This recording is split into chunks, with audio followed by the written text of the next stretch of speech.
We don't need to push no stinking button. All right. What are you going to do? Are you going to push the music? Oh, that button. That needs to happen. Oh, well, okay then. All right. Are you properly primed now? Not really, but... I'm feeling better about things. Push the music to help me out.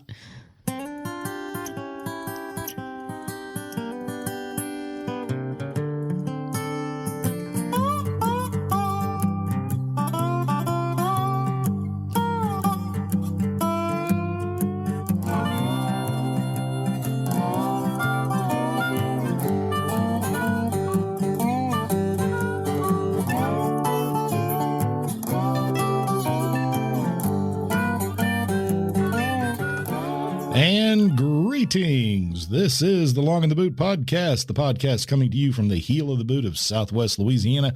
I am your host, G Long, and sitting across the way, sounding much better, is Deb. A good bit better, yes. Hello, all. Compared to last week. Yeah, it's still there, but I'm sure you can. If you're a regular listener, you probably know. She hackies occasionally. Occasionally, still a little deep and breathy. A little phlegmy. Phlegmy. No, deep and breathy. It's all how you present it, dear. Oh, yeah, I see. yeah.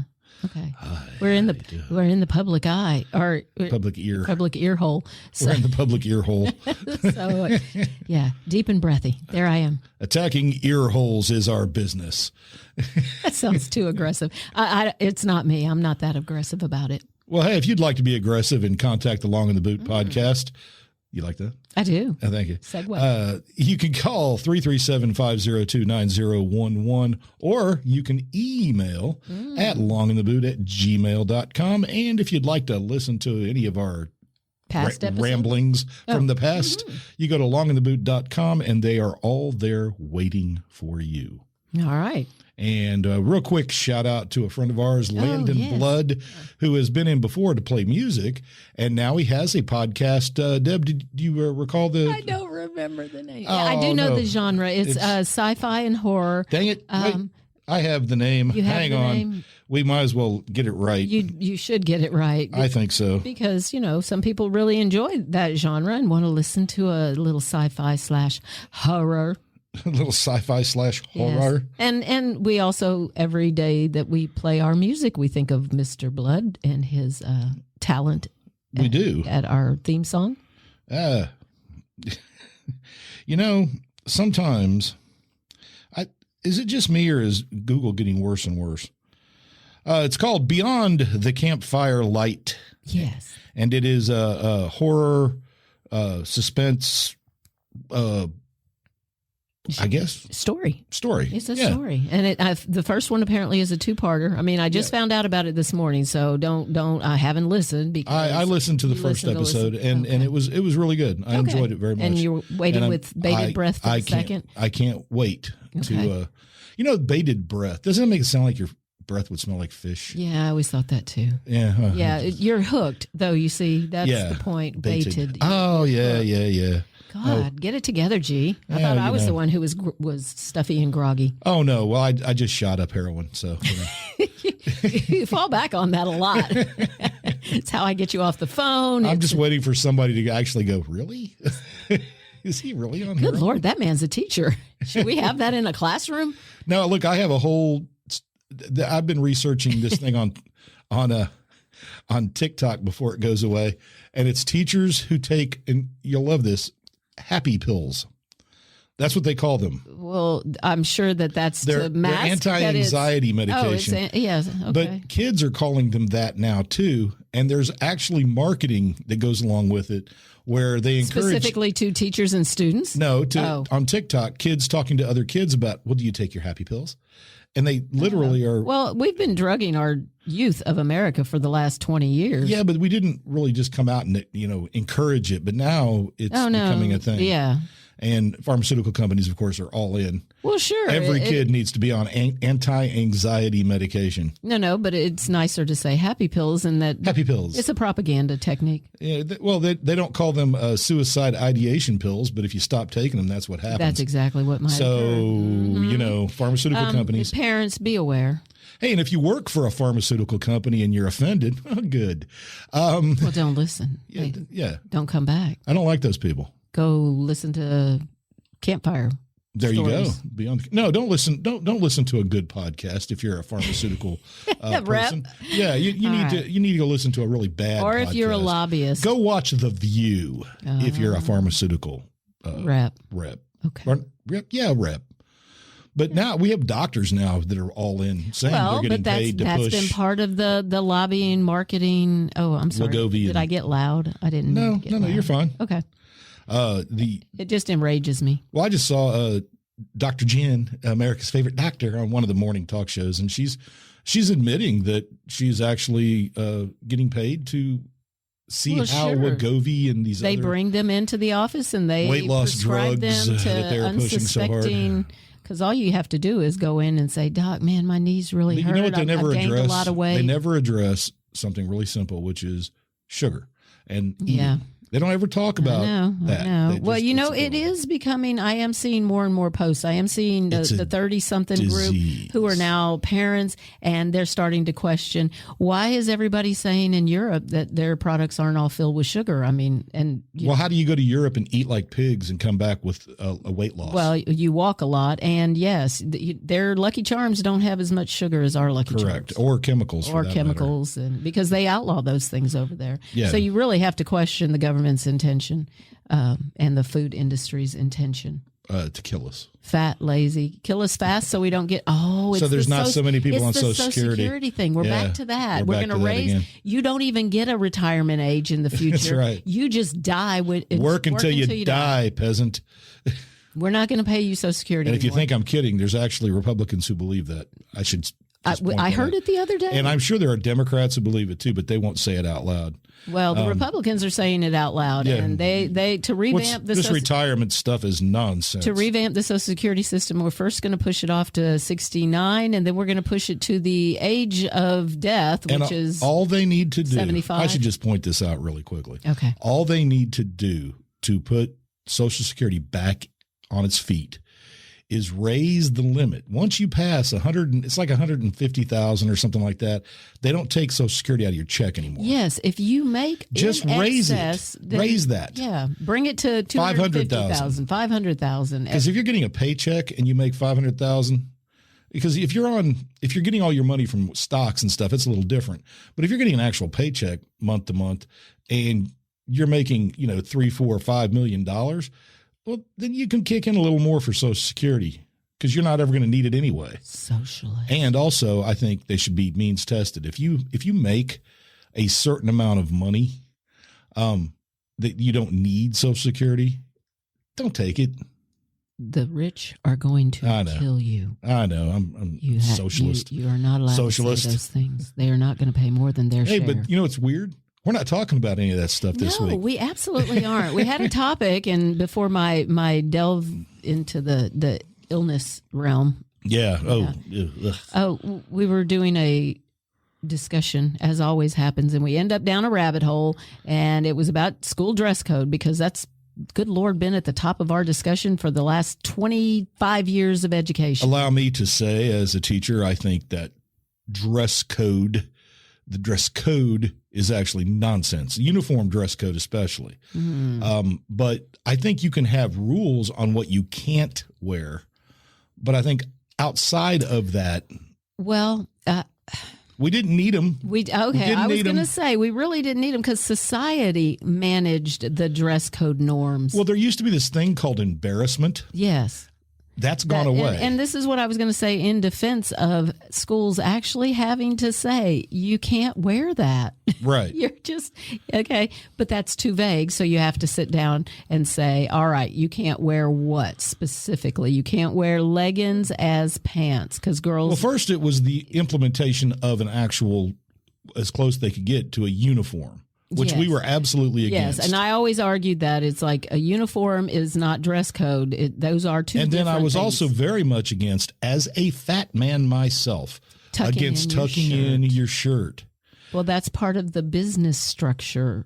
Yeah, but you know what? If you are in business, you can tuck in your shirt and wear a jacket. Well, I think the concept was that young people went to school looking like young professionals from the business world. They're kids. Well, I'm telling you, I want kids to look like kids. Society wanted them to look like that. Okay, so So that's the rabbit hole. That's how we started. Yeah. So I think we should do what we normally do, which is we went back in time. And we went all the way back in time. Well, you can go back. Actually, there's a lot of different places you can go back to see the beginnings of this. Oh, yes. And they really go back as far as you want to go. Well, I've got my earliest is an entry about veils in 2500 BC in Mesopotamia. Because women were made to wear veils. Oh, I'm sorry. Upper class women were made to wear veils that loosely draped around their head, went all the way down their body and around their waist. Covered their faces too? No, it doesn't really say that. Because their what's hair, weird is in Mesopotamia, even now, women are required to wear veils. Well, and and that thing with the hijabs and stuff, they went back and forth on that trend. I have several stories on that because it was like they did it, then they didn't do it, and then they said, oh, hell yeah, you better cover your face. Anyway, so the veils were for identifying respectable women, right? So if you were publicly available, well, I mean, respectable women versus publicly available women. Upper class women had to wear a veil that loosely wrapped around her hair, fell to about her waist. Poor women faced punishment if they actually wore a veil. Okay. Yeah. And we went from there in 2500 BC on to... Well, we have the ancient Jews. Women had to keep their head covered. Absolutely. So that's a modesty thing. Well, it's a religious thing. Well, and we say modesty, religion. Yeah. No, but that's tied. Wearing something on top of your head is not modest or immodest. It's because... Well, no, if you're telling a woman she has to wear it, then it's because to make God said so. To make her modest. No, but it's God said so. Otherwise, you have a brim to protect yourself from the sun. Men wear yarmulkes in that faith. And then we went to, let's not be modest at all, 1500 BC, breasts were everywhere. People just had them out. Women, all the art, you see women's boobs just everywhere. Boobies to the left of you, boobies to the right. They really like the style of one boob out. Oh, yeah. Yeah, one boob out. And that went on for some time. And then men decided that those were private and they were for sexual, consumption. And so they told them to tuck them away. Is that what they're for? Yes. Sexual.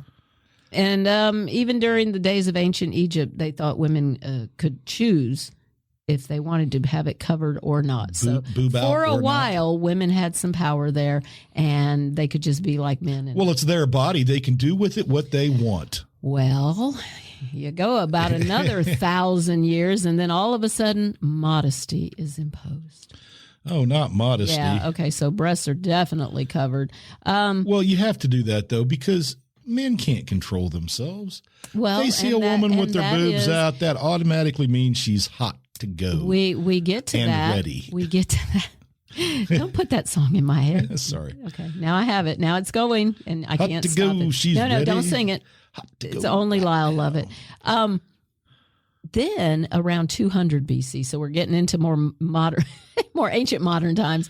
Married women had to dress differently, right? Ancient Rome women had to when you got married, you had to wear a floor-length modest gown. That's a stola. Well, you're moving forward awful quick there. What about ancient Greece, lady? Oh, you want to throw in some Greece? Go. Well, I actually have something that was written by those same Greeks. Oh, you got quotes? A 7th century BC law code given to Zalakis, the first written law code in ancient Greece, stipulated a freeborn woman.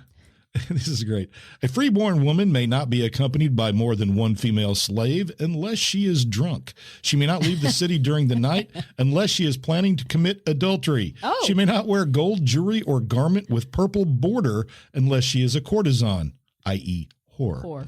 And a husband may not wear a gold-studded ring or cloak of the Milesian fashion unless he is bent upon prostitution or adultery. Oh, so those were just all symbols to let somebody else know what they were out for. And they threw this in, too. It also banned the drinking of undiluted wine except for medical necessity. Oh, so throughout your day, you're going to drink watered down wine. And they did. That was how they drank wine. And they got... Unless they had a medical necessity. And then they drank. Then they drank it straight. Yes. Yeah.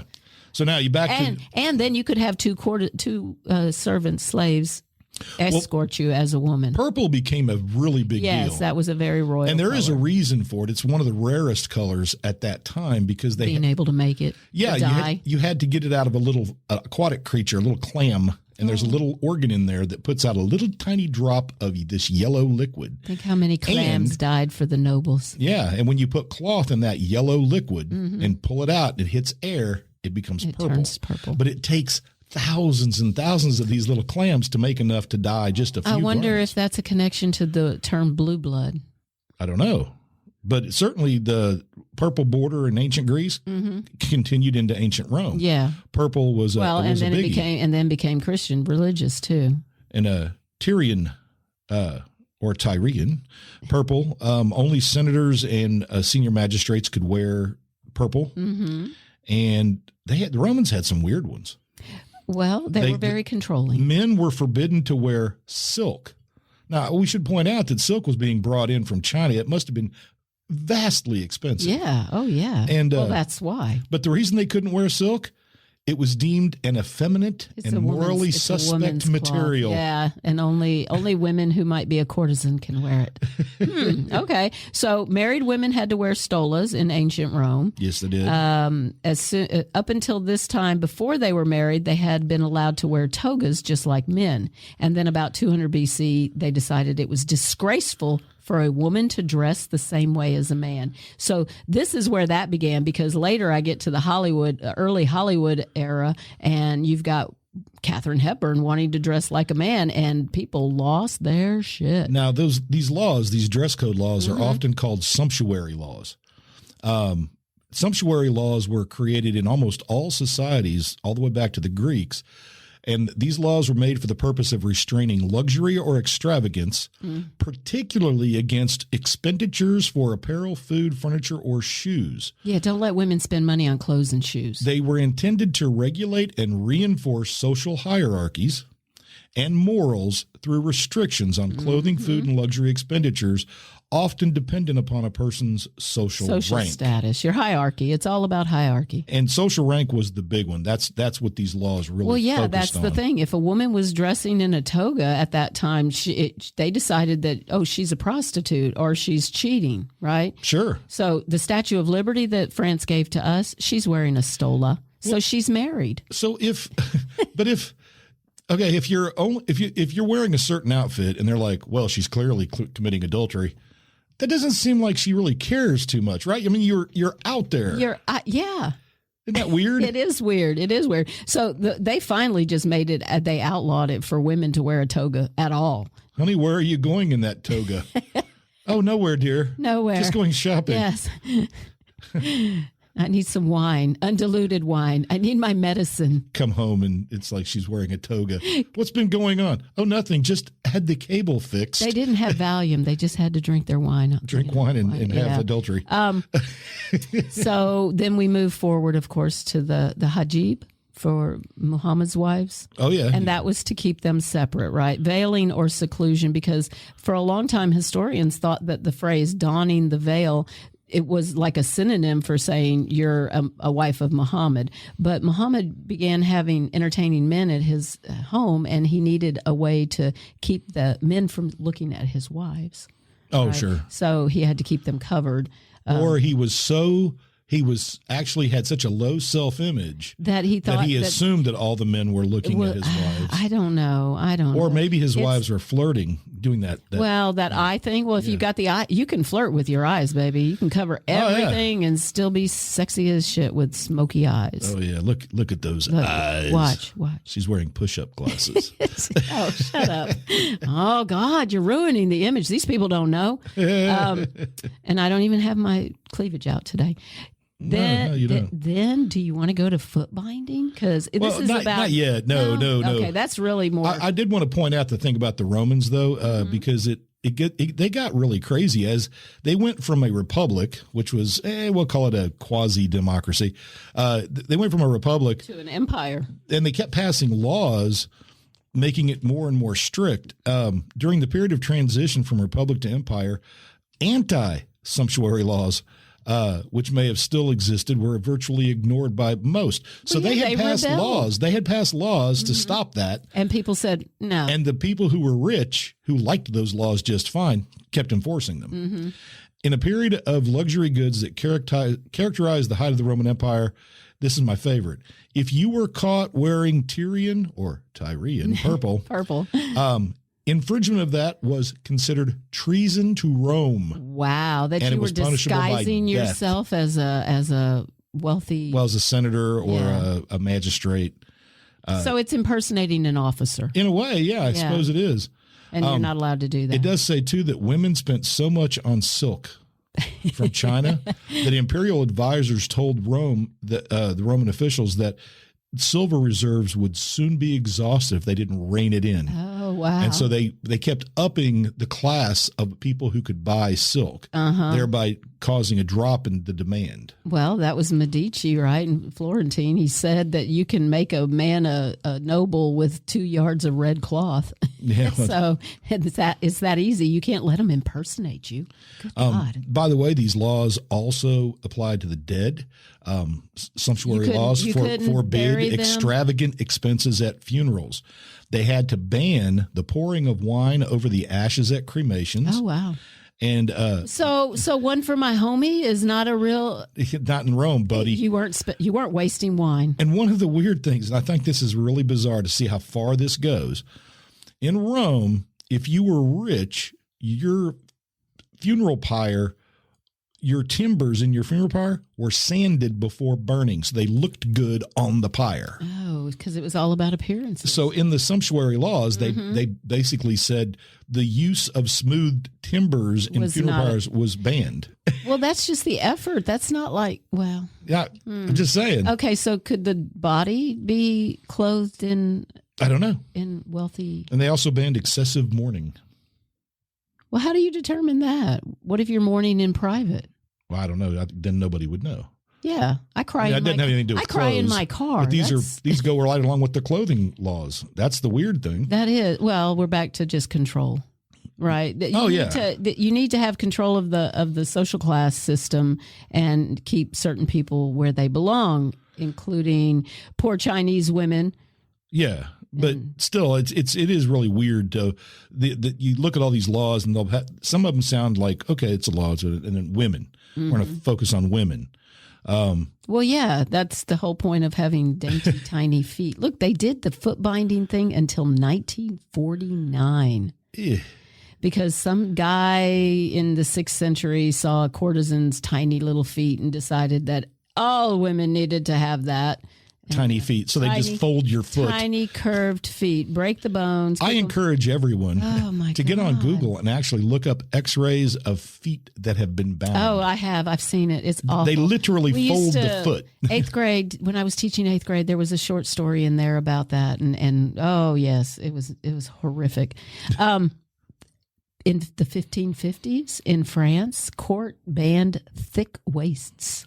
Thick waists? Yeah, a woman was not allowed to have a thick waist.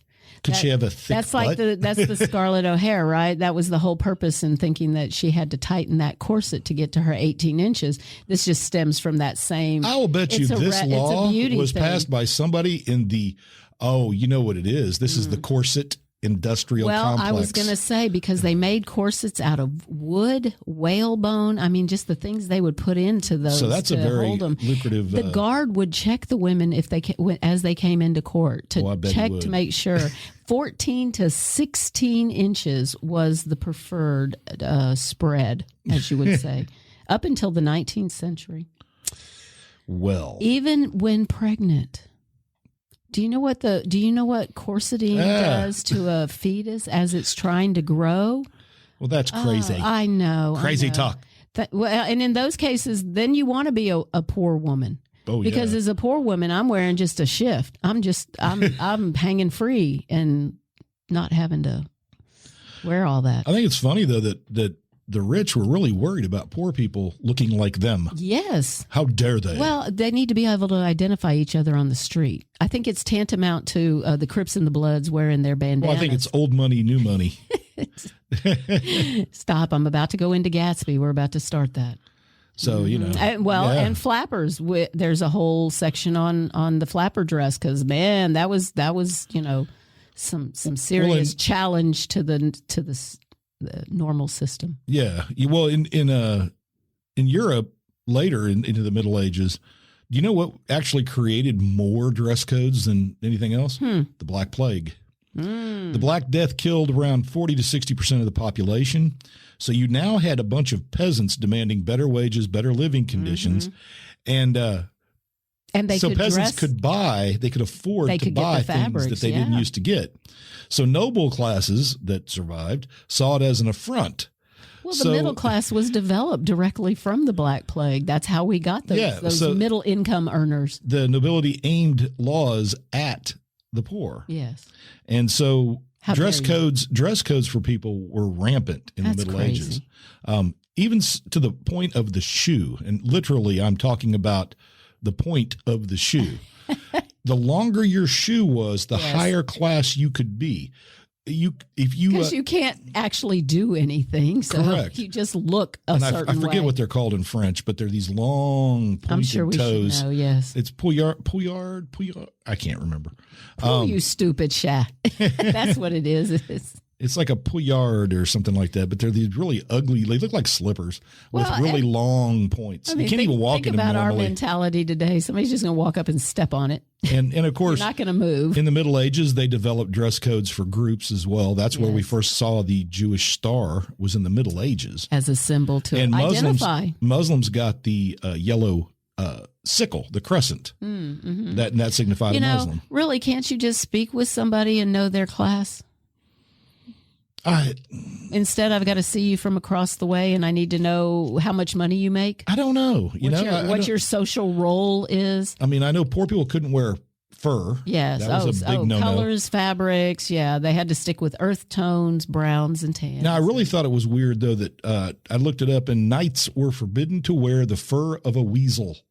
Why a weasel? It doesn't say. Weasels just had bad names. They have a bad name today if you call somebody a weasel. Right. So maybe it's just always a negative. That was the thing I noticed when looking at all this stuff too, was how many puritanical things that we still have today that really have been a idea through history. It's just continued on. Like the tie? Like the tie, the absolutely. Necktie. Well, here in the 1800s in England, it was allowed for the first time. Poulains. Ta-da. You did that just so you could interrupt. Sorry, go ahead. No, now I'm offended. I'm not going on. Oh, yes, you are. Yeah, all right. So in Britain, 1800s, before women's dress patterns were allowed to have pockets, they wouldn't let women have pockets. Well, they would probably keep guns or knives in there. Well, they didn't. The theory was they didn't have money. What do you need to carry? You're just a woman. Meanwhile, men had pockets since the 1600s, right? They had been using had fake pockets. That's nasty. It was considered vulgar for a woman to hide her hands. No, that's a prison pocket. That's nasty. A glory hole? Oh, no. Prison pocket. I saw that on TV. Ice truckers said that. Yeah, I know. That we don't you? We don't need to go there. Ice trucker, you better watch yourself. Ice trucker. All right. So pockets, because of course more of the patriarchy keeping women down. You don't own anything. Why would you need that? Women were cutting a hole in them and putting little sacks in there though. Well, I'm sure, or they just tied bags. I mean, that for the longest time, that's how people. Yeah, just a little pouch. But in England in the 1500s, they passed a law that required men, except nobles, over the age of 6 to wear a woolen cap on Sundays and on public holidays. The law put into place to do one thing: make people buy wool. Oh, there you go. And it's credited for the invention of the flat cap. Oh, that's in cool. English culture. Well, why? So they didn't recognize marketing, I guess, on the level that we do today, because you could have just marketed wool in such a way. Well, that they had wool everywhere. It's England. Yeah, they would have bought it. You didn't have to make a law, is my point. What I'm trying to figure out is, wool was like water in England. They had so many sheep. It's like, what do you spit and there's some wool. So, in the 1890s, Britain, with all their craziness, they decided that women needed to cover their entire body. So their necklines on women's dresses were raised to just below the chin. The hemline went down to the ankle. There were diagrams released to tell women what was suitable depending on your age. A 4-year-old girl, if you were 4 or below, I guess, you could wear your dress was just below the knee. 16, the arch of the foot, because by 16 we all know, you're prime. Legs hot, of wood, hot to go and ready. Legs of wooden tables were covered up because they thought they looked like women's legs. So they shouldn't be seen. The tables? So they would put, tablecloths that God, I would hope women's legs wouldn't look like table legs. Well, yeah. I mean, I suppose you could make a table leg look like a woman's leg. You could, but they did. I've seen it. It's a bar stool, and it's the ass and the legs. Yeah. Oh, I've seen that. Yes. Yeah. Okay. So see, we did that. And the French, you can't leave out the French in all of this. Louis XIII in the 1600s sought to restrict what was called superfluidity of dress. Yes, they're very upset by These that. edicts banned commoners from wearing lace, metallic embroidery, puffs, slashes, and ribbons were restricted to the nobility. Oh, God, ain't that the truth? Yeah. It says that lace was also strongly encouraged for men to wear it, not necessarily women. Although women, I see. I thought they were going the other way. Although women that. could make a kerchief out of lace. Mm-hmm. And even the design of the lace, like how far the lace came out of your sleeve, dictated who rank you were. and privilege. Well, sure, because you can't function if it's longer than your fingers. Well, and it can't get dirty. And it can't get dirty, and so somebody else is doing all the work for you. Right. Yes. And so, they... Good Lord. So the rich want to make sure that they're the only ones that can dress in such a way to show their laziness and sloth. Oh, yeah. Yeah. And so even in Europe, we have America, the colonial America, Massachusetts Bay Colony. Oh, yeah. We know they were puritanical about that. You could not wear any decorative item on your clothing unless you could prove that you had a personal fortune of 200 pounds or more. Oh, you had to be bona fide. That's right. Nice. Decorative items included cutwork, lace, embroidery, buttons, hat bands, ruffles, belts, capes. Hence the scarlet letter. Yeah. And it says, and this may say something about our country, despite the conservative nature of these rules, most openly defied all clothing regulations. Yeah, it was going to be harder to get Americans to go along with that. They weren't quite Americans during the puritanical age, but they were rebels.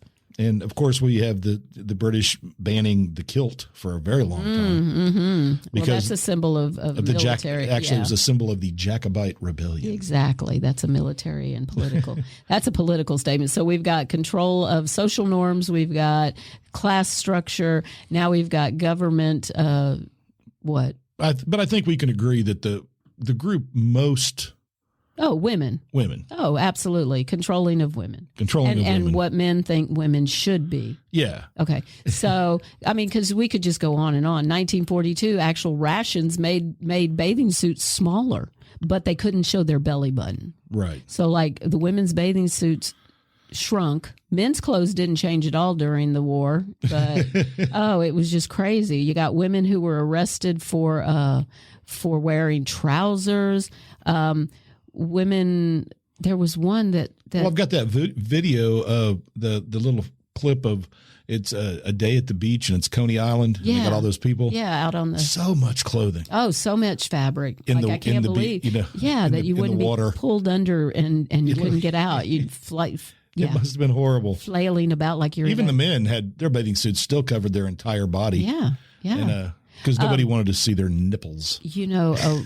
It was very common, and I hope it isn't still common, but during rape trials, the women are often told to tell what they were wearing before they got raped. Yeah, that is a common question by the police. What were you wearing? In 1998, an Italian judge actually let a rapist walk free because the victim wore her jeans too tight. Well, I can't. Well, I mean, come on. Oh, come on now. I'm kidding. Let's just, okay.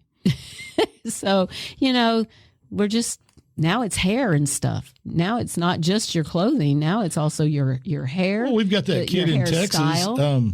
The kid in Texas that Okay, they passed the Crown law. Yeah. They passed a law. But here's what's not in the Crown law. The one thing that is not in that law. Is this their loophole that they're using? Yeah, to punish this kid. Okay. Length. All right. Well, nothing some in the law businesses, dictates length. But businesses really have had to make those kind of changes. But think about how grade school that is. Yeah, it really is. Well, you can't have your hair like that. Well, why not? I envision a table full of older white men sitting around having this conversation about how they're going to. Can we go back to the Negro laws that say you can't wear something out above your station? Hey, man. How vague is that? Think about how much trouble this kid has caused at this school. Okay. I'm just going to take the other side.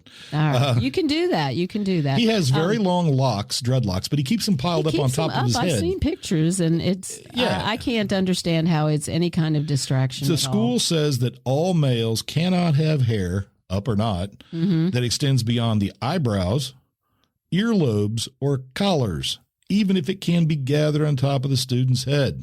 It seems so ridiculous to try to keep things at 1950. Like your vision of that is so. And their reasoning is lawyers for the school said lawmakers would have included explicit language about hair length had they intended the law to cover that too. Well, we all know that the hairstyles in question will always be length. What other hairstyle? Yeah, what else is color. So if you're color. Okay. And it can't be length. I bet you that school has something against color. Do you think in the 60s? Oh, I know it's true. Because I bet they didn't say I watched about John color. Waters, and you couldn't have a beehive, right? The beehive was high, and the higher you beehive, the sassier you were. And I really think the thing that bothers me the most about that poor kid, who's, we'll just do this. His name is Daryl George. Okay, and he's been battling this. He's a junior. I was going to say he's probably going to graduate, and they'll still be having. He is still an in-school suspension. It's been 2 years. I think it's been 2 years. Yeah. And he claims that they don't bring him work to do. So this school is so bent on making him conform. So we know where their focus lies. It's not in getting their kids educated. Control. It's control. You must control this. But then it goes the other way because we know the pendulum swings, and we know Americans really resent, that. He also doesn't get a hot lunch while in school suspension. He gets a sandwich. Oh, Jesus. In Silicon Valley, if you're in the tech industry, CEOs started that trend of you're wearing flip-flops and that's cool. Don't you wear a suit and tie? We're going to judge you. You're just the man, So they went the other way. I would say it just depends on the job. I can understand uniforms for certain jobs, coveralls if you work in industry. There's all kinds of things. I understand exactly for safety, But look, we had that problem years ago where there was a particular ceremony at the school, which is no longer done, where it was like girls had to wear a dress. And most girls conformed and went along and didn't have a problem with it. But then you're always going to have a few who are uncomfortable in that. But that's still a ridiculous law. If a girl wants to wear a pair of pants or a jumpsuit, they should be allowed to do that. We have, let's see, can I go to the Catherine? If women weren't available, or if women weren't created to be allowed to wear pants, their legs would be stuck together. There's so much wrong with that. I can't even. Look, man, just stop because I think we're going down a hole that we do not need to go down. Don't look at me like that. Don't. I didn't say a word. I'm controlling myself. I know what I'm doing. Let the record show that I'm just sitting here minding my own business. You're taking me on a journey that. Oh. Lies. Oh, lies!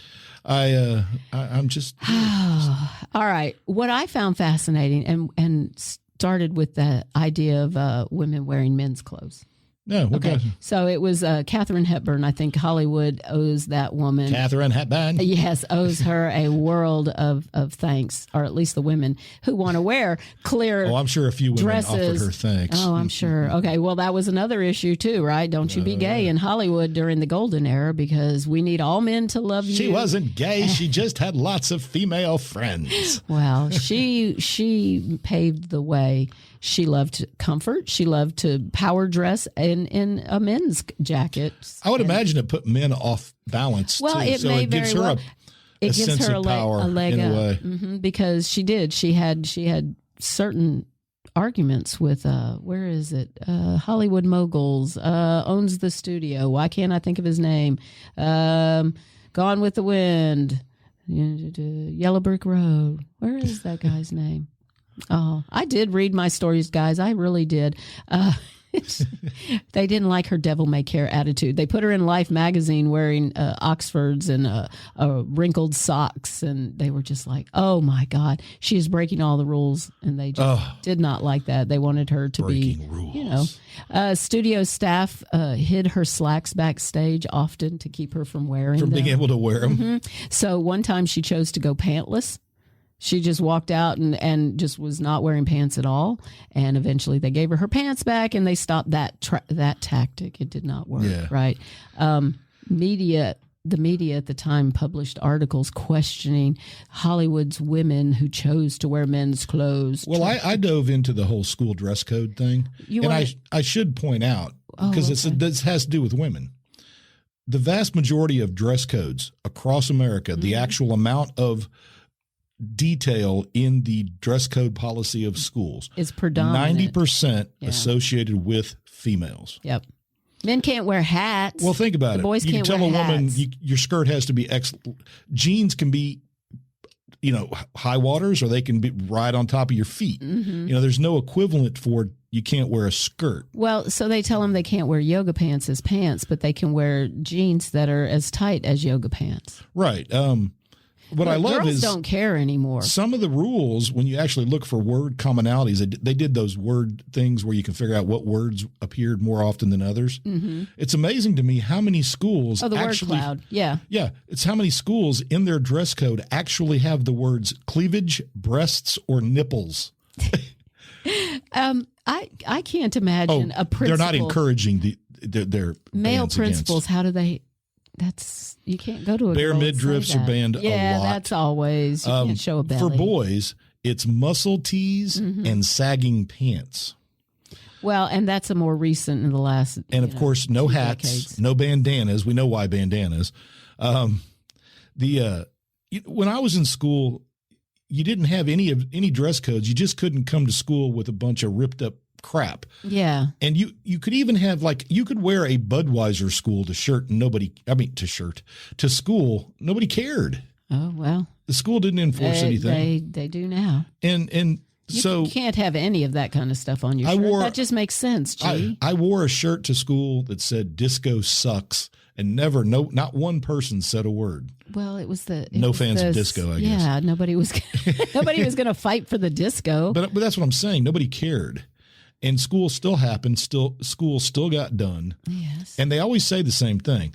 Those kids need to be dressed a certain way because what if they go to work at the plants? Like the shaving thing. Yeah, you can't have a beard. First of all, most kids, for 90% of the kids, we don't have to worry about that at all. No. And not everybody's going to work at the plants. And so the whole thing about you can't let your face hair grow. It's like, come on, man. Give the boys something. We've already covered the beard. Oh, I know, but I'm saying that's part of the dress code. Well, I know. Your hair, right? We've talked, your hair, your fingernails. Women have a tendency now. There are some women who go to the extreme lengths on their fingernails, and some businesses have found it necessary to limit that. I was surprised that high heel shoes are banned in high school for a lot of girls. Why? Well, male teachers? I was going to say, think about the reason that why were high heels? So that you could walk through the mud and the muck and it not get your shoes dirty. But that was when men had high heels. Oh, yeah. So then we get to the point where, you know what? Her calves look really sexy when she wears those. Most common things for women, visible piercings other than the ears. You can't have a nose stud. Men haven't been allowed to wear piercings. Visible bra strap. Sometimes you can't control that. Exposed cleavage. I also have a theory that the pandemic caused a new dress code in the world. Well, it did. Made everybody wear a mask. Well, look, we got rid of that part of the dress code. We fought that part of the dress code for the main part of it. But, Crocs, pajamas, wearing all that out just became the norm. Oh, Crocs have become the norm. Yeah. You know what, though? I'm going to give it to Crocs for one thing that they do. That Marketing? No. Oh. It's the way it's the way their shoe is shaped. You have room yes, for your toes to spread out. Yes. That is the problem with 90% of tennis shoes. Okay. So when you go to the store now and you see people, because people had got really comfortable with, I'm just going to wear my pajamas out. They were already doing it to the some, store. I don't care. some degree, but now I think it became more generational, different generation. It wasn't just the youngsters doing it; anybody did it. Did you want to wrap up? With Vietnam soldiers kicked our butt wearing pajamas. Exactly. So and flip flops. I thought it was funny too that like you can't have skirt or shorts longer than your fingertips when your arms are to your side, right? Mm-hmm. So what if you got somebody that's built like a gorilla? And their arms come way down. Sorry, man. I realize your shorts go below your knees, but your fingertips so are then still... they have to get their clothes specially made, like a football player. I don't know. But I like sumo wrestlers. But the reasons given by school districts, that's the part that bugs me. Non-natural hair color. Well, we don't want a disturbance. I don't care if they you don't got purple care. Hair. No, none of that. The kids matters. don't care. Come to school. Could you show up? Send your kid to school. We're so worried about how they're dressed. Can you just get them to school? Show up. We'll throw a stola on you. How about that? Can we put a modest stola on everybody? They had this. One of the things that actually changed the dress code was that Tinker case in '69. Oh, Tinker versus Des Moines. Yeah, because the kids started wearing those armbands to protest and the they war. tried to stop them based on dress code. And their father, the kids, the son and the two daughters, I think, or son and daughter, their dad was a minister, and he said, "You do what you feel like you must do." All right. Yeah, he supported his children in their endeavor. Well, they should have supported him. That's free speech, man. Yeah, it is free speech, and it's very non-invasive. It's just unobtrusive. Just an armband, nothing else. 59% of dress codes are specific to black hair. 59 across the country. The whole country? Yep. Even in the South? 59% doesn't tell geographically. Oh, geographically. Huh. And so it'd have to be things like braids. I'd be interested to know how it was. Yeah, how it was, and when did they enact them? I'd also like to know the years they started. Most of these were enacted in the 90s is when it started because of fear, gang related. Well, they bans. used to tell us that about bandanas, that you couldn't have, and that the boy couldn't have his pant leg tucked into his boot because it was some sort of gang symbol. Yep. Well, the bandanas were though. That's just an example. Let's go to the stem of the problem. We're going to control what they wear. What, the parents of the gang members? We need to work with the gangs. We need to work with the home life. It's always about a Band-Aid on the outside surface. But at school, I'm looking at. But we don't look at the on that real one. things. I'll take the school's position and say, I don't need these kids flashing which gang they're in. No, I agree with every that. kid in there would have known which gang. But what I'm saying is, had we gone back to the root of the problem and society dealt with. Well, now you're talking about trying to fix all that stuff. Come on. Home life. Yes. Yeah. That's America. Neighborhoods. I'm not doing anything like that. Although we will start soon. I predict it's going to have to happen after the mother and father were convicted of allowing their son to go shoot up that school. And now they've been convicted of manslaughter. I predict that we're going to see this could not, and I'm going to throw out this racial idea, which is if they had tried to do this to a black family first, I don't think it would have become crazy. No. But by going after a school shooter's parents, we've now set the bar. Yes. Here's the bar. Yes. Now, and then they don't really have to do anything about guns because they really don't want to do anything about guns. So now we can go after anybody's parents for anything.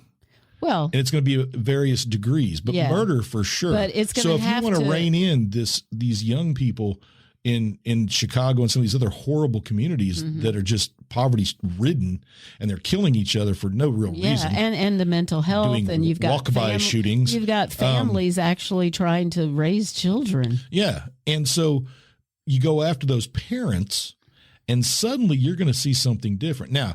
But it's going to have to be suburban parents. I think I agree with that. We start there. And it's going to have to be that for quite a while. Yeah, we have to go with the middle class first. We never go after rich people's kids. They do no wrong, of course. No, the Menendez boys. Well, when they run over somebody in the street. Come on, we do put some in jail. And they're already out. Oh, the Menendez? Yeah. Oh, shit. Okay. Bad example. Sorry. Well, baby, they were abused. Dad wouldn't let them drive the Mercedes that night. I don't even remember now. Okay. I don't either. But the point is, we're going to start doing this, and this is the way we can attack the violent situation. Rather than what we could have done many, many years ago was fix the law so families had an incentive to stay together. Instead, we said, hey, you can't have welfare if a man is living at home. You can't have welfare. Well, I mean, that's what they did. Yeah. Oh, no, because I know when we first got here. Boom, we kill the family. You'd get more money if you were divorced. That's another day. That's another topic. Okay. We've talked about this stuff enough. Yeah, we have, and it's the serious side. And I know. Although we are being controlled by some powers that be in the way we dress. Oh, and by the way, for administrators who say that having a dress uniform policy makes it cheaper for parents, no, up yours. It does. It does not. That's extra clothes that you wouldn't buy otherwise. I will argue, though, on the side that clothes do make you feel a certain way. Correct. So I absolutely say dress for what you're doing and dress for how you feel. Going to school, I like to dress. Well, as you know now, though, there's mental myopia for a lot of people. Well, I do realize that. Because we've told everybody you need to love yourself no matter what. Mm-hmm. And if you feel like you want to wear a clear dress on your pregnant body today and get 6 million camera shots. Wear pants that squeak when you sit down because they're so tight. That's somebody's style, and I'm going to use it as a sign or a symbol of that's what you do. You present who you want to present. And if that's who you want to present, I don't have to be your friend, but I can respect that you're going to go, oh, you're going to wear that. How bold, I guess, right? Just let them be. Yeah. I'm going to let them be. I'm going to say, for me, school dress codes shouldn't be a rule. What we should have is a series of you can't do this. I think our school actually does pretty well with that. Okay. You can't have a hoodie. You can't wear yoga pants. You can't do this. By having it that way, we're not imposing a what you have to wear. Yeah. What we're saying is this is what you can't do, which mimics, hey, get this, the Bill of Rights. The Bill of Rights tells the government what it can't do. Yes, because there are so many cans. Right. So it's much easier to make a dress policy as opposed to a dress code. I don't even like the word code. This is our policy. Well, no, I will say I liked going to a Catholic school where I had a uniform and I knew exactly what I was wearing each day and without question. So there was no. Now, I don't think that we should be enforcing even like a school shirt personally. I think that you can wear anything as long as it doesn't have alcohol or drugs or after that. Just get back, fine. Get to school. Get to school. And if you're wearing a shirt that's here, I'll make myself old real quick. If you're wearing your Van Halen shirt to school. I got a Journey shirt, baby. Then that should be all right. But I collect T-shirts. As long as you're covered. I got a lot of T-shirts. But promoting alcohol or drugs, no, I rule against that. But other than that, come on. But again, you wear what makes you feel the way you want to feel.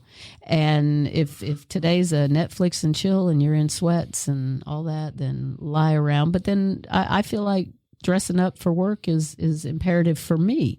I feel like I'm more dressed for the role. Yeah.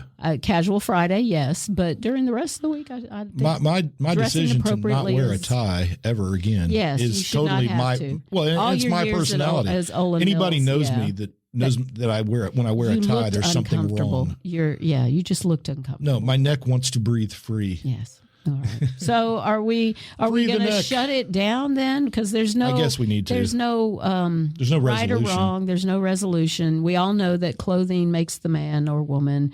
Because if you're a man and you want to be a woman, you just get the right clothing and makeup. I think everybody should wear what they want to wear and be comfortable and allow everyone else to make fun of them for what they wear. Well, I think that's the way it works. People judge but I don't think there should be laws per se. Yeah, I don't know about legislation. I don't like And really what it comes down to is if we're going to make legislation, it has to do with somebody's morals about what they think is appropriate and not appropriate. Right. So I'm back to burning bras again. Get rid of them, ladies. We've got the dress code thing. I mean, it's not like we're ever going to put metal detectors in school. And, so. All right. That's my quote from Bazaar magazine. Fashion is the armor to survive the reality of everyday life. Is it now? Yes. Oh. You put your armor on to go out in the world. COVID taught us that we could take the armor off, I No, guess. we move the except armor we to our move it to our face. face. And then we cover our smile. That was my I hated worst part of that. I need to be able to smile. Yes. It's I need, everything. and I need other people. I need to be able to see other people's face. I need the cues. So is that we got a generation of kids who don't need the cues? Well, we got kids who wear hoodies, and then with the mask, man, it made it impossible. I say kids, adults too. Yeah. And you know what? While we're on that subject, No, we're getting off the subject. no. If you're in Louisiana and you're wearing a shirt and then a warm jacket with a hood, and it's July. You're gross. You're just it's gross. a comfort thing. They wear it for comfort. You're swimming Your in your son wore a denim jacket. It was gross. Year round Gross. until he was a senior. Gross. Stewing it in his wasn't. own I human washed stew. it quite often, but yeah, damn that denim jacket. What you doing? Simmering. I'm telling you, it's a comfort thing. Nasty. It's a shield. It's the armor. It's a protection. Get some better armor. That's why I think when we go to the water park, that's the whole theory behind that, right? We're all nicer to each other because we don't have to be. We don't have any armor on. We are exposed. Yep. Fully cellulite, pimples, everything is visible. All flaws. Mostly, water parks are pretty People seem egalitarian. to be nice. Yeah. They wait in line. You're naked. There's no place to hide a gun. You don't have to worry. There you go. And water parks, the safest place on earth. So there you go. If you want to be safe, go live at Schlitterbahn. There you go. Nice. All right. That's the end, I think. I think it is. Yeah, it is. So it's been nice, G. I missed our time together. I did too. It's my date time. Well, I love chatting with you. Hey, I'm working on a sponsor. Don't you dare push that button. I'm working on a sponsor. I swear. I'm not going to push that button. I was ready for the other button, but no. I'm working on a sponsor. It's a weight loss program. All right, I'm waiting with bated breath. No. I haven't got it yet. Oh, no. I'm going to interview the guy that runs it. All right. Sounds like he's stewing. Oh yeah, he's absolutely. All right. Create. Go. Victor Andolini's weight loss. Center. Everybody, take your joy with you. Wear it on your heart. On your your heart. Wear it on. And if somebody tells you can't wear it, you tell them you don't believe in dress codes.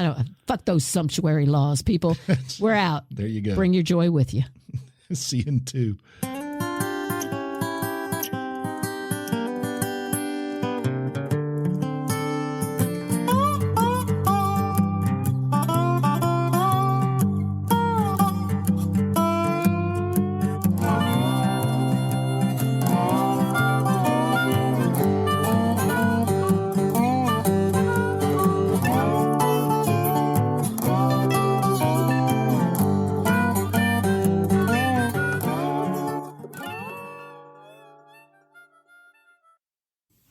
What not to wear. That was the history of women's dress codes. Yeah, actually, the timeline of dress codes for Marie Claire UK was men telling women, men have dress codes as well, just not quite as controlling and harsh. Yeah. Yeah. Well, women have been putting up with a lot of crap for quite some time. Quite some time. Yep, I agree with that. I like this picture, though, with the website is bustle.com. Mm-hmm. And it's all about the history of corsets. It says the weird history of women's dress codes, but the picture on the front is a picture of a girl who's wearing a very short skirt with knee-high stockings because it's hot. And she's got her foot under the leg of another girl who's talking to her. Okay. Intertwined. It looks it looks like she's flirting with her. Well, yeah, if her leg is intertwined. But that has nothing to do with the women's dress codes. Well, maybe they absolutely knew. It's propaganda. Okay. It's propaganda. Sure. And who wrote the article? A male or a female? Marlon Comer. So. Oh, well, shit, that could be. Here, wait. That could be. I know gender's not supposed to matter, but it does. It do, and it does. I can go all the way down. You can make some judgments based on knowing. Oh, and then there's a bunch of pictures of famous people like Rihanna wearing a see-through outfit while she was hugely pregnant. Yes, bucking the system, going against social norms. Oh, I see. It's another story. Goes along with it. 26 years ago, Rachel Green wore a lingerie dress that was way ahead of its time. Yeah. On Friends. Well, that's kind of the Katharine Hepburn. Yeah, well, Hollywood. That's not why Jennifer Aniston's remembered. No. Okay. I don't give a shit about her either. Nipples. Her little lipless upper lip. Permanently erect nipples. Okay. That was her claim to fame. Well, that's what she's clearly displaying. I thought in it her was lingerie dress. I thought it was Brad Pitt, but No, she lost that one, didn't she? Silly girl. Well, I don't know. Look who got him, and then that. And that went south as well. Oh well. But I'm going to go ahead and be, decent magnanimous and realize that what, if you marry Angelina Jolie, she's probably a nut. So, Brad, what were you thinking? Good Missouri boy. He wasn't prepared for all that. No. He thought he was there, but he hadn't quite reached the pinnacle yet. No. She grew up in it. Yeah, she grew up that way. It's true. And John Voight is... I'm about to delve into that. John Voight is effectively kind of crazy now. Oh, sure. Daughter doesn't far fall from the tree. Frigate. Say frigate. Frigate. Okay. Forget that. Frigate. Let's move on. Frigate. Clipper ship. Ribbit. Sloop. Oh, I already got the button pushed. So. Oh, okay. So we're going to go from ship to sail. That's right.